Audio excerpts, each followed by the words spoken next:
উভতাৰ বাটত বাৰে বাৰে ইহানৰ দেউতাকে কোৱা কথাষাৰ আধিৰাৰ কাণত বাজি থাকিল। তোমালোক তাৰ লগৰ আছিলা। মোতকৈ বা পৰিয়ালৰ মানুহবোৰতকৈ তোমালোকে তাৰ বেছি আপোন আছিলা, কাৰণ আমিবোৰতো দূৰে দূৰেই থাকিলো। সি তোমালোককো একো এটাই নজনালেনে? বাৰু, যি কি নহওক, ভালকৈ থাকিবা। নিজৰ সমস্যাবোৰ অন্ততঃ কাৰোবাৰ লগত ভগাই ল'বা।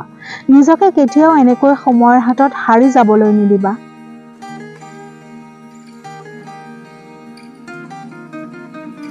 ইহান ঢুকুৱাৰ 5 দিনৰ দিনা বহুতো সাহস মনত বান্ধি আধিৰা ইহানৰ ঘৰ অভিমুখে যাত্ৰা কৰিছিল। লগত আছিল লীনা।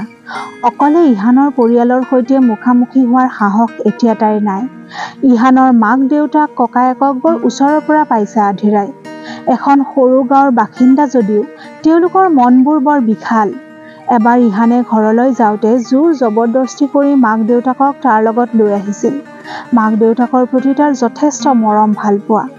নিজৰ কষ্টৰ বলত নিজে আহৰণ কৰা সফলতাখিনিক সি মাক দেউতাকৰ লগত ভগাই ল'ব বিচাৰিছিল। লগতে মাকক দেখুৱাব বিচাৰিছিল যে সি লোৱা সিদ্ধান্তটো ভুল নাছিল। কিন্তু পুত্ৰৰ ব্যস্ততাবোৰ দেখি বৰ বেছিদিন তেওঁলোক ইয়াত নাথাকিল। সম্পূৰ্ণ এটা দিন সিহঁত কেইটাই একেলগে কটাইছিল। মাজে মাজে ইহানৰ মাকলৈ তাই ফোন কৰি খবৰ বাতৰি লৈ থাকিছিল। পিছে যোৱা ৩-৪ বছৰে ফোনৰো যোগাযোগ বিচ্ছিন্ন হৈ পৰিছিল। আচলতে যিজন মানুহৰ জৰিয়তে তেওঁলোকৰ লগত এটা মধুৰ সম্পৰ্ক স্থাপন হৈছিল, সেই মানুহজনৰ লগতে যেতিয়া সম্পৰ্ক ছিঙি যায়, তেতিয়া ইচ্ছা কৰিলেও তেওঁৰ আত্মীয়ৰ লগত সম্পৰ্ক ৰক্ষা কৰি চলিবলৈ কষ্ট হয়। তেতিয়া সেই কষ্টবোৰক দূৰ কৰি ৰখাৰ এটাই উপায় থাকে, সেয়া হ'ল যোগাযোগ বিচ্ছেদ। পিছে আজি এনেদৰে তেওঁলোকৰ লগত সংযোগ স্থাপন হ'ব বুলি আধিৰাই কল্পনা কৰা নাছিল। কথাবোৰ ভাবি থাকোঁতে কেতিয়া 2 ঘণ্টাৰ বাট অতিক্ৰম কৰি ইহানৰ ঘৰৰ সন্মুখত আহি তাইৰ গাড়ীখন ৰ'ল তাই গমেই নাপালে। লীনাৰ মাততহে তাইৰ সম্বিত ঘূৰি আহিল। আধিৰা, আমি পালোহি। আধিৰাই গাড়ীৰ ভিতৰৰ পৰাই বাহিৰলৈ চাই দেখে যে বাহিৰত এতিয়াও কেইজনমান সাংবাদিক ৰৈ আছে। সাংবাদিকৰ পৰা হাত সাৰিবৰ বাবে তাই নিজৰ মুখখন আঁতি আঁতি দুপাট্টাখনেৰে ঢাকি ল'লে। গাড়ীখনৰ পৰা নামি কোনোফালে নোচোৱাকৈ তাই সম্পূৰ্ণ দৃষ্টি ইহানৰ ঘৰলৈ সোমাই যোৱা গেটখনত ৰাখিছিল, যাতে তাই সাংবাদিক কেইজনৰ পৰা হাত সাৰি ভিতৰলৈ সোমাই যাব পাৰে। পিছে সাংবাদিকৰ চকুৰ আগৰ পৰা সহজতে সাৰি যোৱাটো মুখৰ কথা নহয়। এজন সাংবাদিকে আধিৰাক চিনিব পাৰি ভাল ব্ৰেকিং নিউজ এটা পোৱাৰ আশাত তাইৰ পিছ ল'লে। এজনক পিছ লোৱা দেখা পাই প্ৰায় 4-5জনমান সাংবাদিক তাইৰ পিছে পিছে আহিল। মেম, ইহান ছাৰৰ মৃত্যুক লৈ আপোনাৰ মন্তব্য কি? আপুনি কি ভাবে সকলো থকাৰ পিছতো তেওঁ কিয় আত্মহত্যা কৰিব লগা হ'ল? তেওঁ সঁচাকৈয়ে আত্মহত্যা কৰিছিল নে?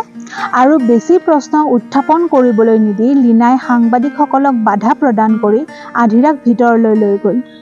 কি প্ৰশ্ন সোধে এইসকলে? সাংবাদিক হ'ল বুলিয়ে, নিউজ লাগে বুলিয়ে এনেধৰণৰ অমানৱীয় প্ৰশ্ন সুধিবনে? Are they aware of ethics? সাংবাদিকতাৰ কোনো এথিক্স নোহোৱা কৰি দিছে চ' কল্ড ৰিপৰ্টাৰবোৰে। কোনে বাৰু কাৰ মৃত্যুক সহজভাৱে ল'ব পাৰে? তাতে আৰু আমাৰ ইহানৰ এনেধৰণৰ আকস্মিক মৃত্যুক আমি কেনেকৈ ল'ব পাৰিম সহজভাৱে? লীনাৰ মুখৰ ভুৰ ঘূৰণি মাৰ নাযাওঁতে সিহঁতে ইহানক শ্ৰদ্ধাঞ্জলি দিবলৈ আঁৰি থোৱা এখন ডাঙৰ ফটোৰ সন্মুখত আহি উপস্থিত হ'ল। তাৰ ফটোখনত এডাল বৃহৎ আকাৰৰ শুভ্ৰ মালা পিন্ধাই থৈছে। মালাডালে তাক আগুৰি ধৰি আছে। ফটোখনৰ তলত ডাঙৰ টেবুল এখনত এসোপা চাকি, বন্তি আৰু ধূপৰ সুগন্ধ। আৰু মালাডালৰ মাজত জিলিকি আছে তাৰ স্বভাৱসুলভ মিঠা হাঁহিটো। কোনোমতে ওলাই আহিব ধৰা চকুপানীখিনিক নিয়ন্ত্ৰণ কৰি আধিৰাই তাৰ ফটোখনৰ আগত কেইডালমান ধূপ জ্বলাই দিলে। তেনেদৰে তাই কিমান সময় পাৰ কৰিলে তাই নাজানে। হঠাৎ কান্ধত পৰা কঠিন হাতৰ স্পৰ্শত তাই পিছফালে ঘূৰি চালে। ইহানৰ দেউতা। কেতিয়ানো তাই ইহানৰ ফটোখনৰ সন্মুখত বহি তাৰ মুখখনত মৰমেৰে হাত বুলাই আছিল তাই নাজানে। কোন পলকত কেতিয়া লীনা তাইৰ ওচৰৰ পৰা নোহোৱা হ'ল সেয়াও তাই নাজানে। লীনাৰ পৰা তাই অহা বুলি গম পাই ইহানৰ দেউতাকে তাইক বিচাৰি আহিছে।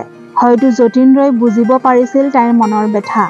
তাই যে প্ৰায় এঘণ্টা সময় তেনেদৰে বহি আছিল সেয়া পিছত লীনাই কওঁতেহে তাই জানিলে। দেউতাকক সান্তনা দিয়াৰ ভাষা আধিৰাৰ নাই। বৰঞ্চ এইখিনি সময়ত তাইকহে সান্তনাৰ বেছি প্ৰয়োজন। মূৰটো থৈ কান্দিবলৈ কান্ধ এখনৰ প্ৰয়োজন। নোৱাৰে তাই মানুহক সান্তনা দি সাহসী কৰি তুলিব। লীনাই মাজে মাজে দুই এটা কথা ইহানৰ দেউতাকক সুধিছিল। তেখেত কেতিয়া আহিল, কাৰ লগত আহিল ইত্যাদি ইত্যাদি। তেওঁ অতি সাধাৰণভাৱে প্ৰশ্নবোৰৰ উত্তৰ দি গৈছিল। ইহানৰ সম্পৰ্কীয় ভায়েক এজনৰ লগত তাৰ আত্মহত্যাৰ খবৰ পোৱাৰ পিছতে সিহঁত আহি ওলাইছিল।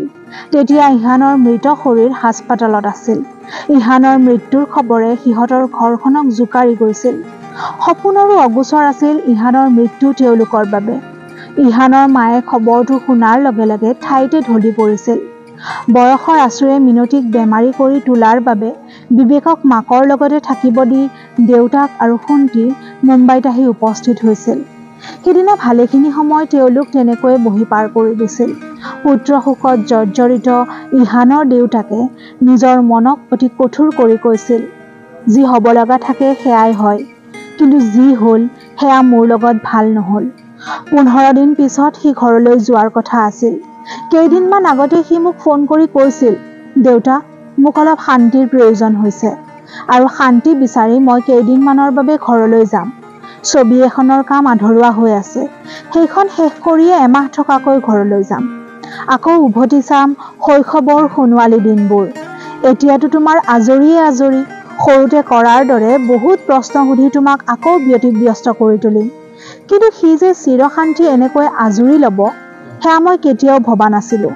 তাৰ অশান্তিৰ কাৰণটো এতিয়াও মোৰ বাবে এটা প্ৰশ্ন হৈয়ে ৰ'ল। যদিও অতি সহজভাৱে যতীন্দ্ৰই কথাবোৰ কৈ গৈছিল, তথাপি তেওঁৰ বুকুৰ ভিতৰত উঠলি থকা শোকৰ জুইকুৰা ৰোমান আধিৰাই পাইছিল। যতীন্দ্ৰৰ কথাবোৰে আধিৰাকো বৰ বেয়াকৈ দগ্ধ কৰিছিল। ভালেখিনি সময় থকাৰ পিছত যেতিয়া লীনা আৰু আধিৰাই তেওঁৰ পৰা বিদায় লৈ আহিবলৈ লৈছিল, তেতিয়া যতীন্দ্ৰই আকৌ কৈ উঠিছিল, তোমালোক তাৰ লগৰ আছিলা। মোতকৈ বা পৰিয়ালৰ মানুহবোৰতকৈ তোমালোকে তাৰ বেছি আপোন আছিলা, কাৰণ আমিবোৰতো সদায় দূৰতেই থাকিলোঁ। সি তোমালোককো তাৰ অশান্তিবোৰৰ বিষয়ে একো এটাই নজনালেনে? হয়তো যতীন্দ্ৰই আধিৰা আৰু ইহানৰ সম্পৰ্কৰ বিচ্ছেদ ঘটা বুলি জ্ঞাত নাছিল। সেয়েহে কথাখিনি কওঁতে আধিৰালৈ চায়ে কৈছিল, বাৰু যি কি নহওক, ভালকৈ থাকিবা। নিজৰ সমস্যাবোৰ অন্ততঃ কাৰোবাৰ লগত ভগাই ল'বা। নিজকে কেতিয়াও এনেকৈ সময়ৰ হাতত হাৰি যাবলৈ নিদিবা। যতীন্দ্ৰই কোৱা কথাখিনি শেষ নহওঁতে আধিৰাই কান্দোন ৰখাব নোৱাৰি সেই ঠাই ত্যাগ কৰি দৌৰি আহি গাড়ীখনত বহি হেঁপাহ পলুৱাই চিঞৰি চিঞৰি কান্দিলে। মুঠতে নানা মুনিৰ নানা মতৰ নিচিনা ইহানৰ মৃত্যুৰ পিছত প্ৰায় সংখ্যক মানুহে বিভিন্ন মত পোষণ কৰি আছে। এনেধৰণৰ কিছুমান তথ্যকে মূল হিচাপে গ্ৰহণ কৰি আধিৰাই পৰৱৰ্তী পৰিকল্পনাত নামি পৰিল।